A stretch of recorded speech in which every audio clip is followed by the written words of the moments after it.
todos bienvenidos a un nuevo capítulo de ABC Dilian. Después de muchos meses nos estamos acercando al pico de la pandemia. Un enemigo desconocido, un enemigo invisible que nos ha dejado importantes lecciones que algunos han aprendido, pero que otros parece que no. Por ejemplo, aprendimos que la salud es uno de los bienes más preciados que nosotros tenemos como sociedad. Aprendimos que cuidándonos, cuidamos a los otros, que pasar el tiempo en casa es más valioso de lo que creíamos. Es momento de pensar en los olvidados, en las personas vulnerables, en las personas que sufren, y más en esta cuarentena y en esta pandemia. Que es el momento de ser empáticos, de ponernos como en los zapatos de los demás, de ser solidarios, de hacer trabajo en equipo, y que pues por supuesto cuando hay determinación somos capaces de todo. Es por eso que he querido invitar hoy a dos personas que aprendieron, todas estas cosas las aprendieron de una manera muy difícil, porque les tocó en carne propia, porque fueron personas que fueron positivas para el COVID, que sobrevivieron y que hoy pues están diciendo, me dio, si existe, sí puede ponernos mal, y bueno, hoy estamos aquí sobreviviendo. Con ellos hablaremos de cómo vivieron esa situación, qué sintieron, cómo fue todo ese proceso, pero más allá de conocer la historia de ustedes, y eso es algo que yo quería decirles, el objetivo de este encuentro es decirles a la comunidad que el COVID sí existe. Eso es muy importante porque parece que la gente ahora, hay mucha gente que dice que no existe, que eso no les va a tocar, que es un enemigo real, que ha cobrado muchísimas vidas, pero que a la vez puede ser tratado y puede salir muy bien ileso como salieron ustedes. Que los que no han aprendido, pues tienen que aprender, porque de lo contrario, pues no van a tener la posibilidad de seguir adelante. Por eso este ABC Dilian es para que escuchemos de viva voz de personas que lo vivieron, que lo sintieron, pues conozcamos esto para que sepamos que estamos en una época muy difícil, que esta es la época más difícil y que tenemos que cuidarnos para cuidar a los demás. Bueno, entonces nos acompañan dos personas, Jorge Salazar, médico intensivista con magíster en epidemiología, hace más de 35 años, pues tiene experiencia, una larga experiencia en el sector público, pero también en el sector privado. Hoy está en el sector privado como intensivista en varias clínicas de la ciudad de Cali. Junto a él nos acompaña Daniela Donado, reina del Carnaval de Barranquilla, actriz, presentadora, quien a inicios de este mes fue diagnosticada de COVID-19. Y el virus no solamente la tocó a ella, tocó a su familia y tocó a su equipo de trabajo. Entonces, para iniciar, Daniela y Jorge, muchas gracias por acompañarnos, por estar con nosotros, por tener la fortaleza de decir, aquí nos dio, aquí estamos y queremos contárselo a los demás para que se pueda dar ese tipo de enseñanzas que ustedes nos van a dar hoy. Para iniciar, cuéntenos, yo quisiera saber, por ejemplo, ¿qué pensaban ustedes antes de que le diera que el virus le saliera positivo? ¿Qué pensaban ustedes? ¿Que se iban a contagiar o no? ¿Lo veían lejano? ¿Y si seguían las recomendaciones del autocuidado? A ver, Jorge. Bueno, primero siempre deben empezar las damas. Bueno, Daniela. Bueno, muchísimas gracias antes que nada por la invitación. Y el mensaje es claro, la pandemia es real. Y eso hay que creerlo. Cuando uno está por fuera, yo me cuido y me sigo cuidando y me cuidaba. Salir con tapabocas, cuidar, no visitar a mis papás, o sea, todas las medidas que a ti te dicen te tienes que cuidar de esta manera. Pero hoy en día la pandemia está a tal punto que así no salgas, tienes todas las posibilidades de contagiarte, así sea por un domicilio, por un papel que llega a tu casa, por el mercado que pidas. Estamos en un punto en que es inevitable que eso pueda pasar. Y yo lo veía lejano, yo decía, yo me voy a cuidar, pero lo más seguro, yo soy asintomática, yo no creo que me vaya a contagiar y estoy protegida y en el nombre de Dios y todas las cosas. Pero llegó y afortunadamente hago parte pues de las estadísticas que me pude cuidar en mi casa, no asintomática. mis hijos sí, pero me contagié, se contagió mi esposo, yo, mis 2 hijos de año y medio, el bebé, la nena de 9 años, las 2 señoras que trabajan conmigo en la casa. Afortunadamente todos ellos asintomáticos, menos mi esposo y yo.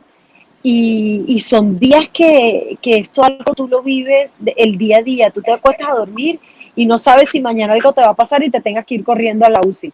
O sea, realmente, más allá de lo que a ti te pueda dar o de lo que tú puedas sentir, es inevitable llenarte de miedo, porque eso es lo que vemos y eso es lo que escuchamos, ¿no? La gente que está en las clínicas, la gente que no lo logra, la gente que no pudieron atender.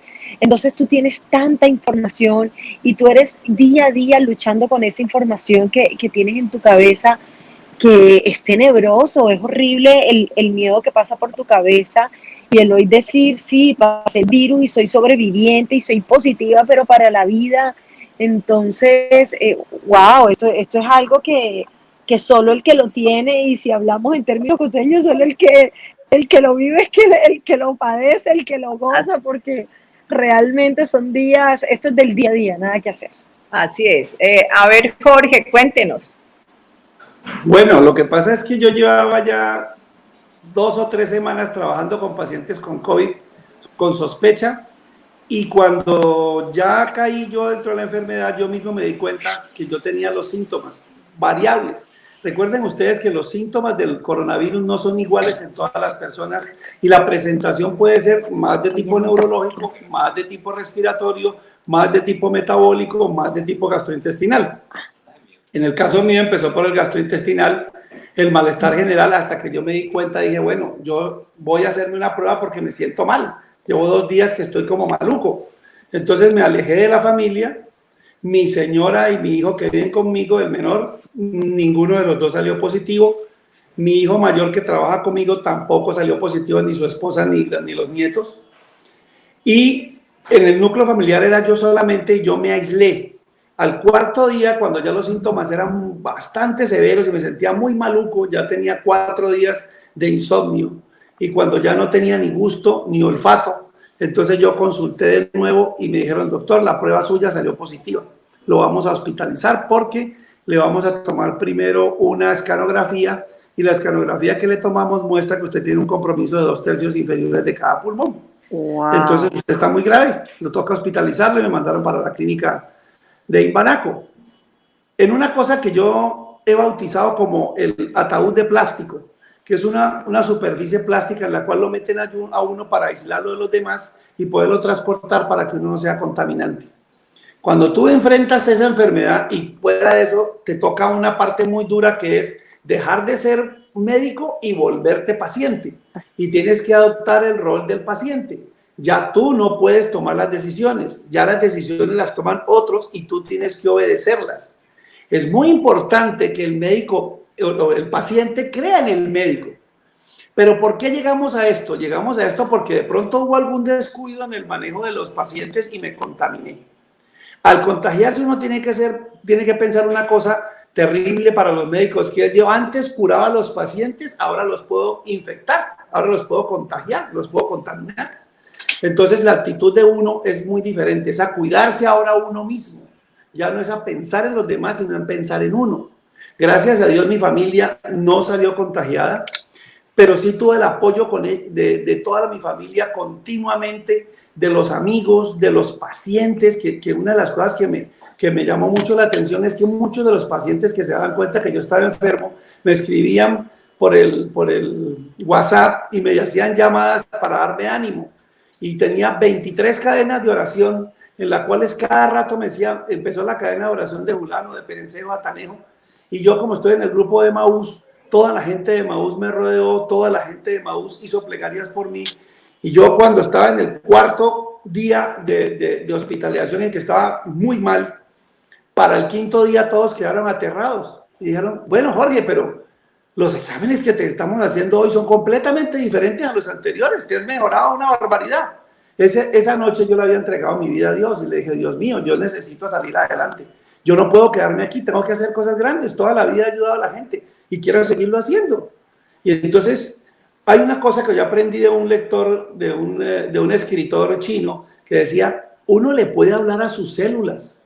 Nadie le ha dicho que no. Y usted le puede dar órdenes. Y yo hice eso esa noche. Y dije, bueno, vamos a mejorarnos. Y realmente los cambios en todo lo que yo tenía era completamente diferente al otro día. Me lo repitió la jefe del laboratorio. Me dijo, permítame, yo le tomo las muestras porque de pronto ve que nos equivocamos. Y tomaron las muestras y encontraron que la respuesta era fabulosa. Yo diría que soy un sobreviviente al COVID-19 y le agradezco a Dios todo lo que he vivido. Daniela, ¿usted dónde adquirió el virus y qué fue lo que pasó? ¿Usted llegó a su casa, allí fue que contagió a su familia? ¿Qué sentía? No solamente en lo físico, ¿qué sintió en lo físico? Porque como dice el doctor Salazar, pues la sintomatología es diferente de unos a otros pacientes. ¿Qué sintió pues en lo físico, pero también emocionalmente? ¿Usted cómo, cuéntenos un poquito como ese sentimiento, qué pensaba? Bueno, Dylan, yo no salía de mi casa. Realmente el virus entró, no sé si de pronto mi esposo había tenido que ir a una terapia porque había tenido algo en el brazo que lo molestó mucho, entonces había tenido que ir a hacerse una terapia, o si las señoras que trabajan conmigo ese fin de semana habían salido. Casualmente ellas siempre estuvieron aquí conmigo en la casa, pero pues ese fin de semana pensábamos que ya la cosa estaba controlada, ellas con todos los cuidados, no sé realmente cómo entró. Y aquí lo importante es, entró y el ver cómo hacer para manejar esa situación.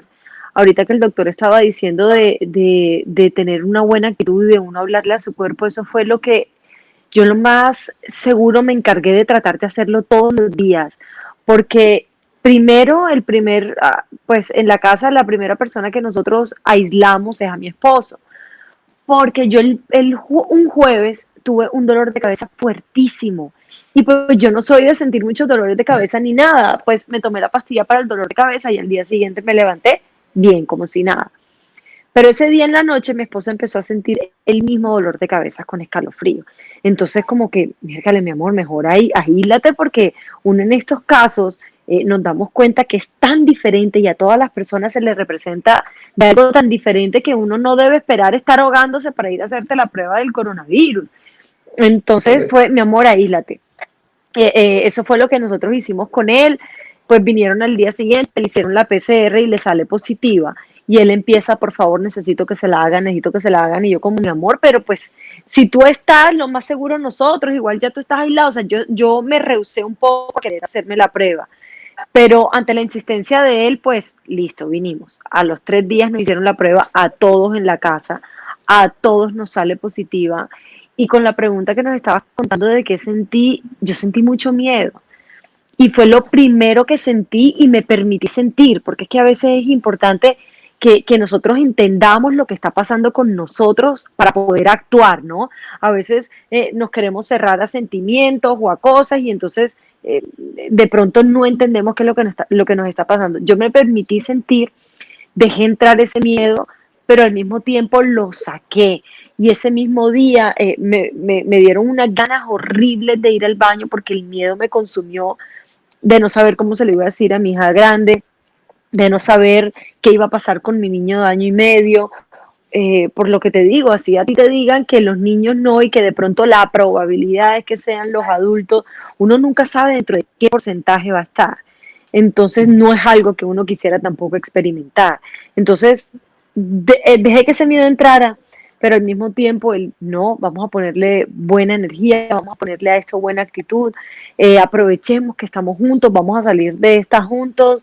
Y sí habían días más difíciles y más duros que otros, en el que yo creo que la constante era la incertidumbre. O sea, hoy me estoy sintiendo así, ¿qué será que va a pasar mañana? Por más buena actitud y por más ánimo que le pusieras, hay mucha incertidumbre porque pues no hay algo que te diga si es real que al día 8 o 9 ya el virus sale de tu cuerpo, o ya si ya al día 9 no te pasó nada, entonces ya el 10 estás bien. Todo esto son estadísticas, pero ante un virus tan nuevo nada está escrito. Entonces lo peor que a uno le pasa hasta que tú vuelves y te haces una prueba negativa es la incertidumbre. O sea, los síntomas fueron tu esposo y tú los únicos sintomáticos. ¿Y qué te dio de síntomas? Bueno, yo perdí el gusto y el olfato. Incluso ya estando positiva, todavía me demoré en recuperar el gusto de algunos alimentos. mucho cansancio, mucho decaimiento y hubo 2 días particularmente que lo mío fue mucho mareo. O sea, yo empecé con dolor de cabeza, pero al día 11, 12 era un mareo que me tenía mal, no me podía parar de la cama, de pronto veía así como punticos blancos, como si me estuviera dando migraña. Y pues yo llamé a mi doctor y me dice, pues Dani, si tienes mareo, tómate la pastilla para el mareo. Entonces me tomé una pastilla para el mareo y realmente me levantó al día siguiente, me empecé a sentir bien y yo creo que fue que a los 2 días me hice la prueba y ya me salió negativa, pero yo como que sentía mareo y decía, ¿pero qué hago? Y entonces el doctor me decía, oye, uno aquí en esto es, ve tomándote según lo que vas sintiendo, si hoy tienes mareo, mareo, si mañana tienes gastritis, tómatelo de la gastritis. Sí, O de sea, no acuerdo a la te desesperes. sintomatología. Claro, y en esas me la pasé todos los días algo diferente. Y cuando les dijeron que ya estaban negativos, que ya habían superado el virus, eh, Jorge, a ver, ¿qué sentiste cuando estuviste tan mal? Cuando uno ha estado muy mal y cuando uno ha visto la muerte de cerca, entonces uno piensa en muchas cosas y lo que yo dije, bueno, aquí vamos a salir es a trabajar duro por los demás, a darles un ejemplo de vida y a decirles de que tenemos que cuidarnos para que no pasen por lo que yo pasé. Y tratar de darle más que todo el apoyo sentimental, el apoyo moral, el apoyo al alma del paciente, porque muchas veces el médico se preocupa del cuerpo, de las drogas, de los efectos colaterales, de la situación administrativa más que de la parte humana. Es muy importante que el paciente con COVID sienta que no está solo, que lo estamos ayudando, que hay un equipo de salud con él, que sufre todo lo que él sufre y por eso lo queremos ayudar día a día. Pero lo más importante es dejar el mensaje es hay que evitar contaminarse, hay que evitar contagiarse. Todo lo que la Organización Mundial de la Salud y todos los entes del Estado y todos los entes académicos le dicen a la gente que tiene que protegerse, es lo que tienen que hacer las personas. Confinarse, usar el tapabocas, usar alcohol, estar pendiente de no estar en reuniones, no salir si no es estrictamente necesario, estar haciéndose enjuagues con Listerine, mantener las mucosas húmedas, hidratarse bien, usar antioxidantes, evitar tener contacto con quien no debe tener contacto. Y lo más importante es lavarse las manos de manera continua porque el virus te puede volver a contaminar en cualquier momento y por eso es que se exige mucho que la gente no se toque la cara.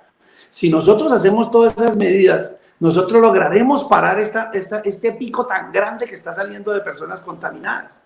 Entonces, cuando uno lo ha vivido, uno lo siente y lo quiere transmitir para que todo el mundo entienda la importancia del coronavirus, en que ha matado gente y seguirá matando gente. Y lo peor de todo es que te puede matar tu familia, te puede matar tu entorno y te puede matar a ti. Entonces uno tiene que estar muy pendiente de las situaciones para uno vivirlas de acuerdo a lo que le están exigiendo que lo haga.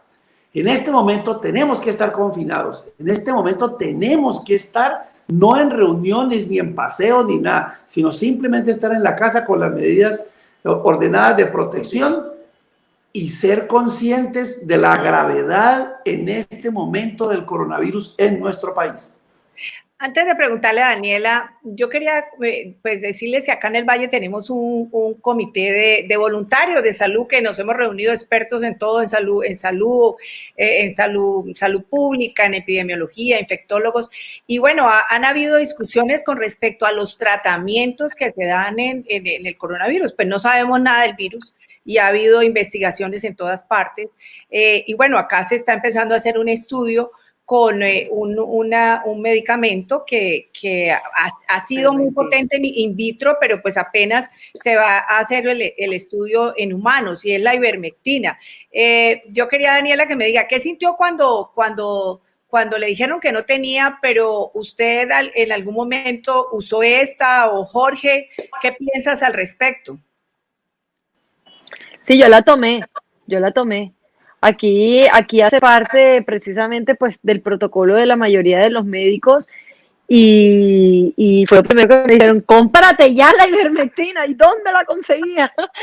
Pero nos las tomamos obviamente con la bomba que pues, te recomiendan. Yo de verdad tuve un pastillero impresionante, pero todo eso es favorable pues cuando puedes estar desde la comodidad de tu casa. Pero fíjate que ahorita estaba saliendo de una entrevista y estábamos hablando y la persona nos contaba que de pronto a él le llegó alguien como caído del cielo porque para él le habían dicho, tómate la ivermectina, tómate el ibuprofeno y tómate toda la bomba pues que te dicen que te tomes inicial.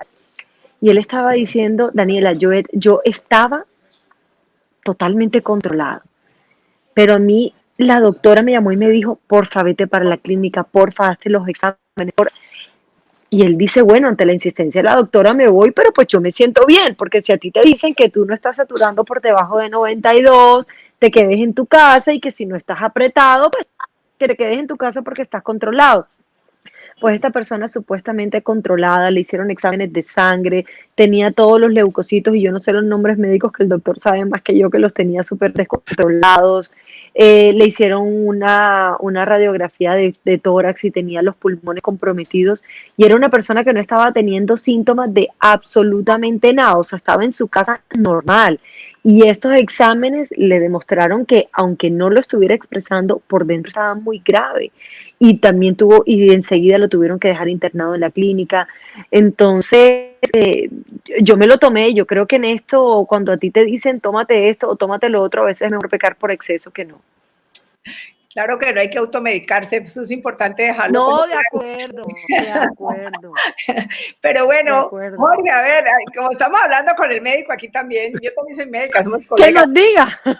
Eso es muy importante, no automedicarse. Muchas veces la gente utiliza todo. Si le dicen vitamina C, toma vitamina C. Si le dicen ibuprofeno, toma ibuprofeno. Si le dicen ivermectina, toma ivermectina. Si le dicen caletra, tome caletra. Si le dicen tome hidroxicloroquina, lo toma. En el momento en que a mí me dio el coronavirus, estábamos en la época hace unas 3, 4 semanas o más, un poquito más.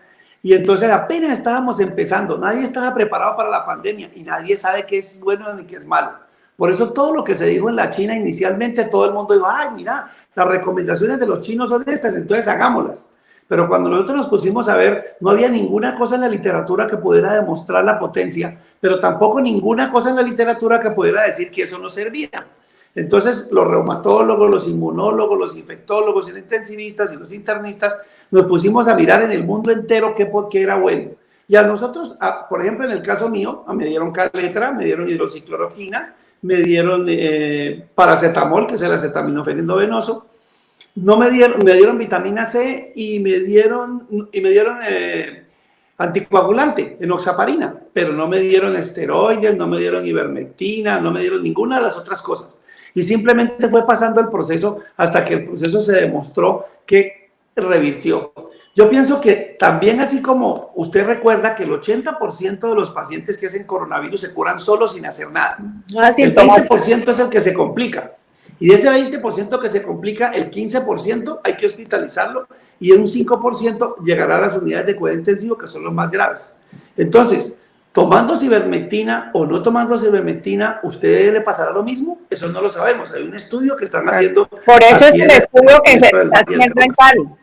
Exacto, es para tener una base científica para poderte decir a ti, tómate esto, tómate lo otro. Y la otra cosa es prevenir para los efectos colaterales y los efectos que pueden presentarse después de que usted utilice la droga.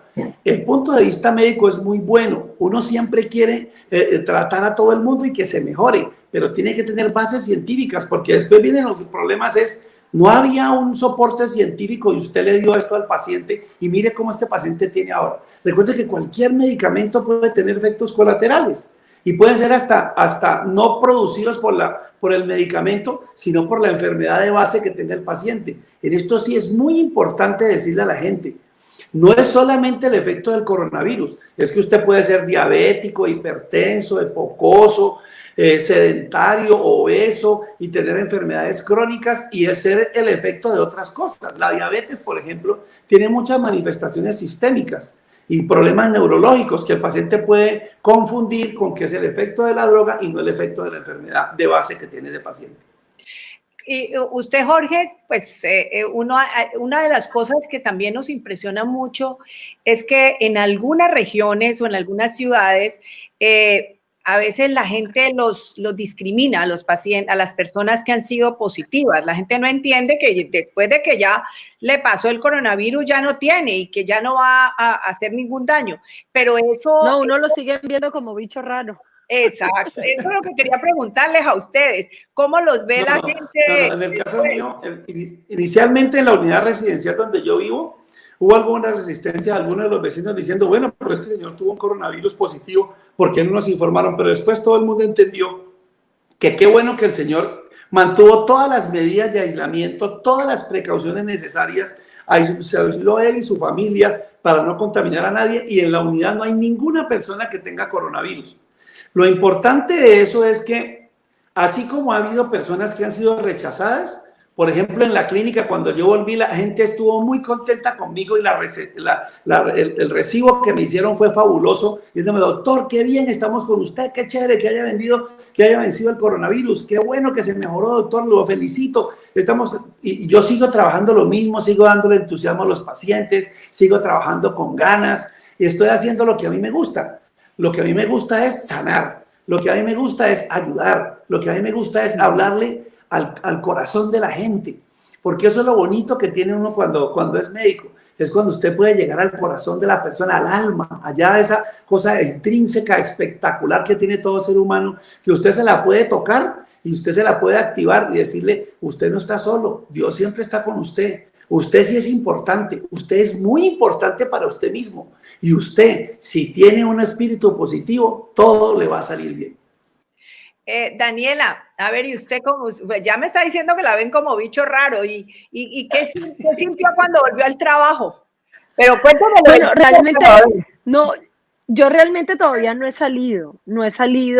En el trabajo nosotros estamos desde casa, yo presento un programa de televisión, pues, y estamos cada uno desde casa aquí reinventándonos, y Skype ha sido nuestro mejor amigo para poder presentar el programa. Pero la semana pasada tenía que venir mi mamá a dejarme algo.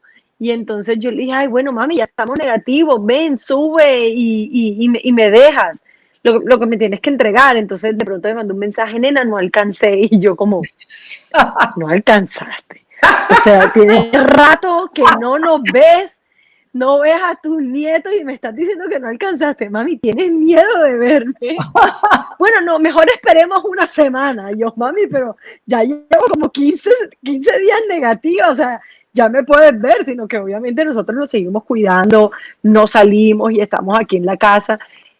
Pero sabemos que si hay gente que de pronto te ve como a ti te dio, y entonces tú estás segura que ya estás sana, estás segura que estás bien, pero pues si me pasó con mi mamá, ahora imagínate si voy a la calle, así que a mí déjame aquí quieta.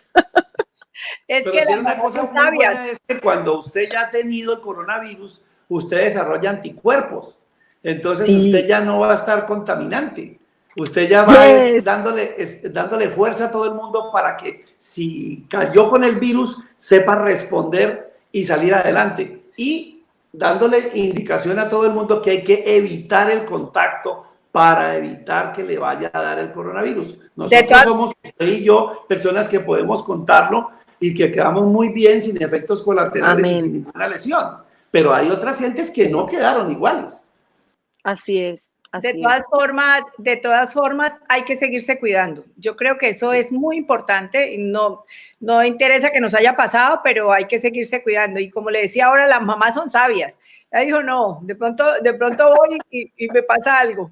Yo quisiera tomarme unos minutos para decir algo que me parece importante, ya que tenemos al doctor Salazar aquí, y es llamar la atención de la comunidad. A veces a los médicos los irrespetan, los tratan mal, dicen cosas que no deben de decir.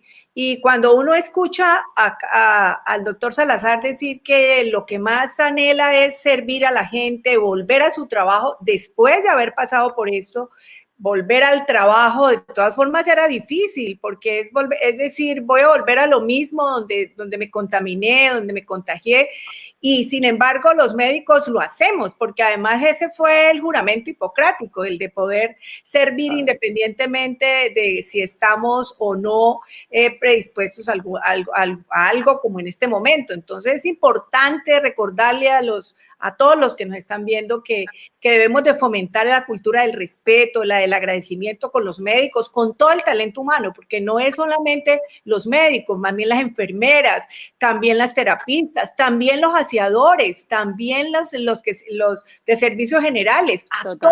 todos están allí expuestos a que vamos a tener la enfermedad. Y quería como sacar este pedacito para hacer esta reflexión que me parece que es muy importante. Otra de las cosas que quería preguntarle a Daniela, pues porque como Daniela está en el tema del espectáculo, yo creo que esos son como los últimos sectores que van a poder salir a reactivar la economía. ¿Usted cree que sí estamos listos para la reapertura de todo del sector del espectáculo? ¿Cómo cree que se podría hacer?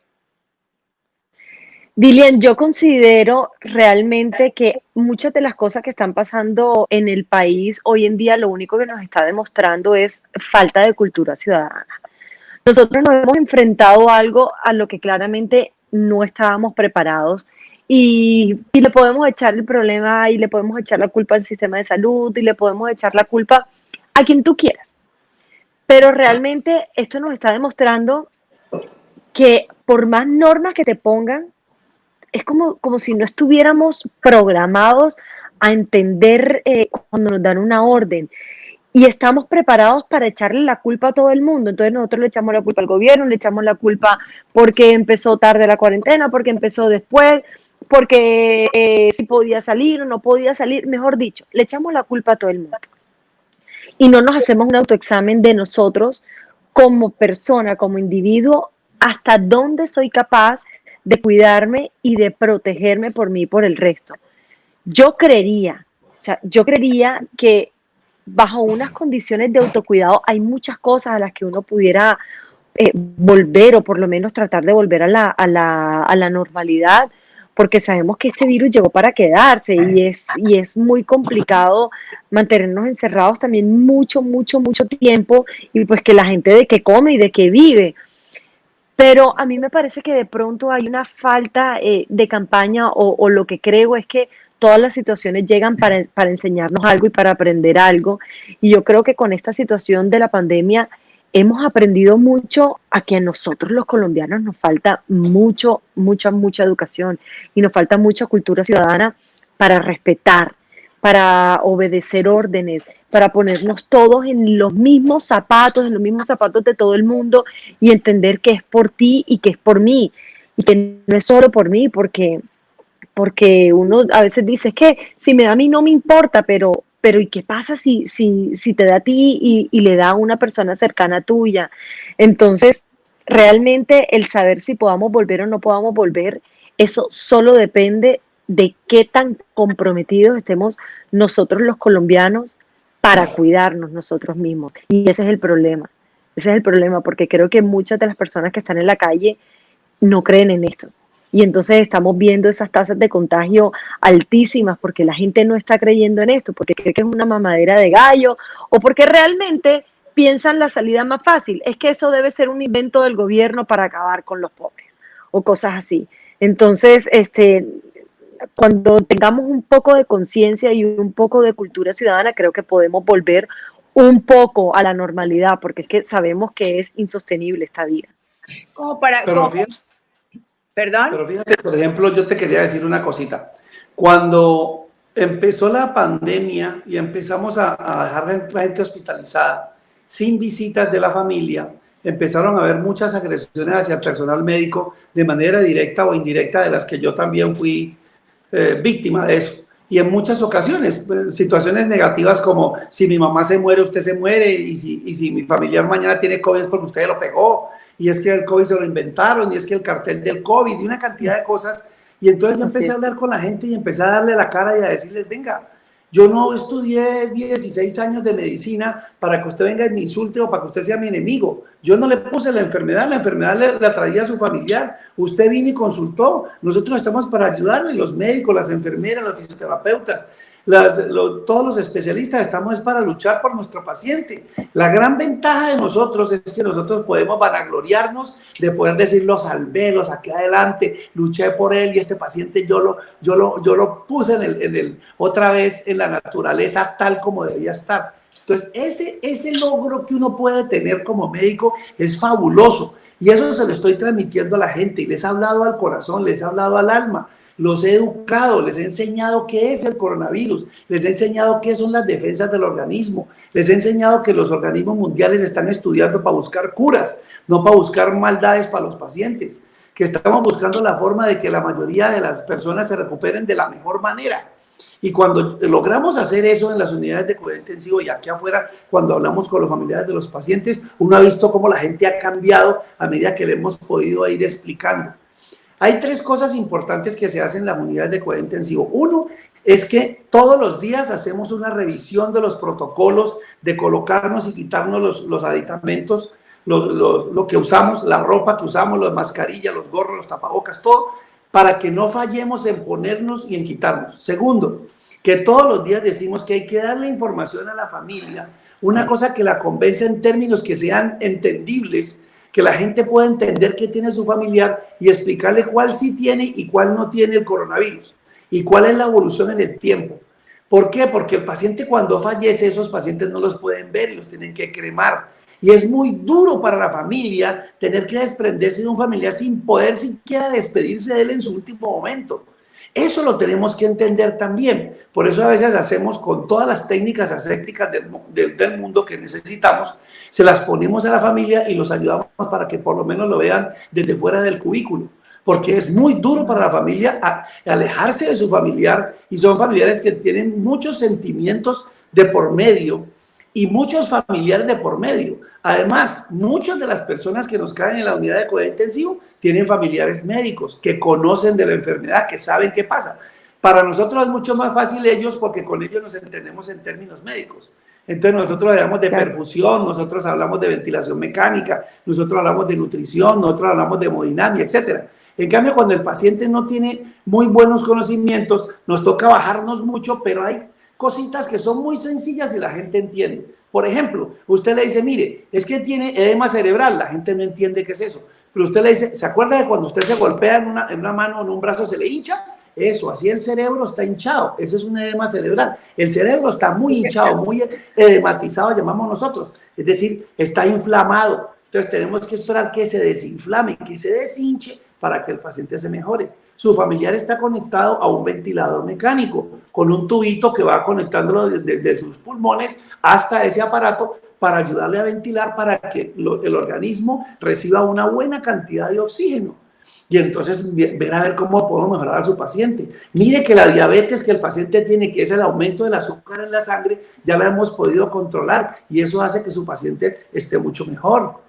Entonces, bajando a hablar en términos muy sencillos, hemos logrado hablar con mucha de la gente. Y la última cosa es que le estamos diciendo por teléfono los informes y los informes sean suficientemente que le contesten todas las preguntas al familiar, cosa que el familiar quede contento, y lo que estamos viendo es que la gente está muy agradecida con ese sistema que hemos montado. No, es que yo creo que la información que se le dé a los pacientes es vital y eso es a veces los médicos no entendemos la angustia de las personas y que hay que darle la información y dárselas que la entiendan. Claro que yo vi a Daniela ya hablando de saturación de oxígeno, que menos de 92 ya uno termina siendo medio médico. Esa estuvo buenísima. Bueno, yo como por último decirle, como que ustedes dieran un mensaje, sobre todo el mensaje a las personas que no están convencidas todavía que el coronavirus es una amenaza real a sus familias. ¿Ustedes qué mensaje le darían a ellas? A ver, comencemos por Daniela. Bueno, yo creo que mi mensaje es que no te toque ver para creer. Ese es el mensaje más importante que yo les puedo dar, porque no es una situación agradable por la cual nadie quisiera pasar. Sea leve o no sea leve, es una situación bastante difícil. Entonces, realmente espero que de todo corazón no te toque ver para creer y te toque pasar por una situación de la que te puedas arrepentir toda tu vida. Porque no te diste cuenta, porque fuiste a visitar a tu abuelo, porque fuiste a visitar a tu papá, tú eras asintomático, pero acabaste con la vida de alguien.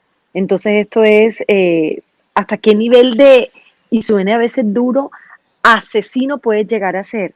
Y te lo pongo desde mi experiencia personal. Yo todos los días que estuve con coronavirus me acosté con la conciencia tranquila de no haber ido a visitar a mi papá, porque estoy segura que hubiera sido hoy les estuviera contando una historia totalmente diferente. Entonces, si no lo crees por ti, créelo por la persona que está a tu lado. Cuídate, protégete y pon todo de ti como ser humano, para que de esta podamos salir juntos, porque esto no depende de más nadie, solo depende de ti. Muy bien, Daniela. Jorge. Entonces yo le diría a la gente, mire, nosotros somos sobrevivientes. Hay gente que no sobrevivió.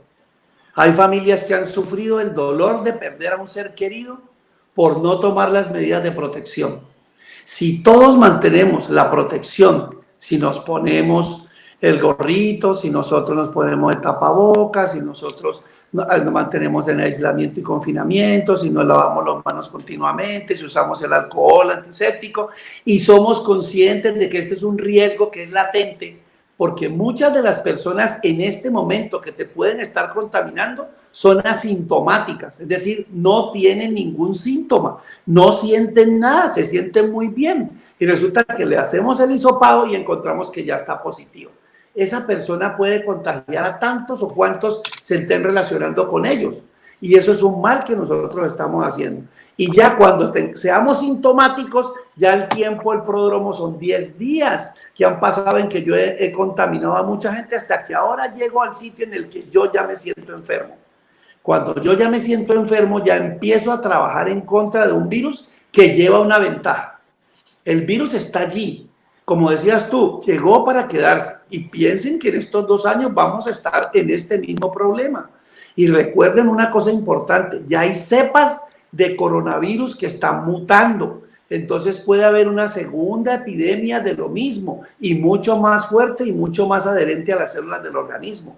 No podemos bajar la guardia en ningún momento. Tenemos que estar muy activos, tenemos que educar a las personas que no lo entienden para decirle, tenemos que hacer las normas de aislamiento, tenemos que hacer las normas de protección y de seguridad. Y lo más importante, no arriesgue su vida porque usted no sabe qué le va a pasar.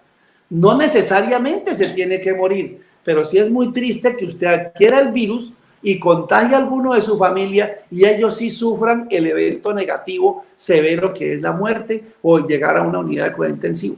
Llegar a la unidad de cuidado intensivo no quiere decir que te tienes que morir, pero sí existe una alta probabilidad de que te pase eso. Entonces nadie quiere el mal para el otro, pero así como usted se cuida, cuida a los demás. Así como usted se protege, protege a los demás. Así como usted observa las normas, dígale a los demás que observen las normas. Y usted siempre dé el ejemplo para que los demás sigan ese ejemplo. No bajemos la guardia. Oigamos a los entes de salud, a los entes académicos que quieren que la gente se mejore para evitar tener más infecciones. Nunca sabemos cuando adquieras el coronavirus qué va a pasar contigo. Y te aseguro que la vida te cambia completamente. Bueno, yo quisiera hacer como una reflexión final de todo lo que ustedes han dicho. Voy a hacer un resumen a ver ustedes qué me dicen. Pues lo primero es que el COVID-19 es un enemigo real e invisible, porque es muy chiquito, no lo vemos, pero que existe. Que este es el momento de mayor riesgo, este es el pico que se va acercando, estos últimos 10 días y el mes de agosto van a ser cruciales para el pico del contagio, que ahí es donde tenemos que tener mucho más cuidado. Es una enfermedad que puede traer consecuencias físicas, pero también emocionales, que también le genera mucha angustia y pérdida del bienestar emocional. No hay una medida que los gobiernos puedan hacer y que funcione si nosotros no nos cuidamos. Ya lo dijo el doctor Salazar, todo el cuidado que hay que hacer con los tapabocas, con el distanciamiento social, con el lavado de manos, hay algo muy importante que yo no lo hemos dicho, pero que creo que es fundamental, es por qué también tenemos que usar tapabocas en la casa. Si yo salgo a trabajar o salgo a la calle por algo que necesito hacer, cuando llegue y si yo tengo por lo menos personas mayores de 60 años, pues use el tapabocas en la casa también, porque no sabemos si yo vengo infectado y voy a infectar también a estas personas mayores que pueden tener unas consecuencias más graves. Y eso es fundamental. Si nosotros nos autocuidamos, cuidamos a los otros. Allí vamos a ser solidarios. Allí nos vamos a poner en los zapatos de las otras personas. Hay que apoyar al personal de salud. La mejor manera es cuidándolos y respetándolos. Cultura ciudadana, me pareció súper importante, y educación. Es la única manera de nosotros poder lograr que salgamos adelante juntos, como decía Daniela. Hay algo que Daniela lo dijo cuando inició dijo qué era lo que le había pasado. Y es que cuando una persona tiene síntomas sospechosos de COVID, tiene que aislarse, tomarse la prueba y seguir aislado él y sus contactos estrechos hasta que no salga el resultado de la prueba. Porque muchas personas se toman la prueba, tienen los síntomas y como creen que están esperando el resultado, salen y hacen su vida normal después de que están sintomáticos y que pueden estar contagiando. Entonces, fundamental, aislarse inmediatamente usted y los contactos para no contagiar a más personas. Y lo último que creo que es importante, lo dijo Daniela, lo dijo también el doctor Salazar, es que tenemos que en este momento las reaperturas con cautela, con mucha cautela, porque lo mejor es estar en nuestras casas. Si no necesitamos salir, quedémonos en nuestras casas. Bueno, quiero agradecerles a ustedes por este programa. De verdad que fue excelente. Yo sé que le está encantando a la gente. Ustedes no saben todo lo que la gente está acá escribiendo y de verdad le han sacado mucho provecho a este programa. Muchísimas gracias, doctor Salazar. Muchísimas gracias, Daniela. Me alegro mucho que hayan pasado por esto, pero que ahora están súper bien. Y dígale a su mamá que ya puede visitarla, que no hay ningún problema. Le diré. Bueno, espero pues que a todos ustedes les haya sido muy útil esta experiencia. Quiero invitarlos para dentro de 8 días a las 6 de la tarde en nuestro Facebook Live siguientes. Y bueno, esperamos sus comentarios y opiniones. Muchas gracias. Hasta el domingo.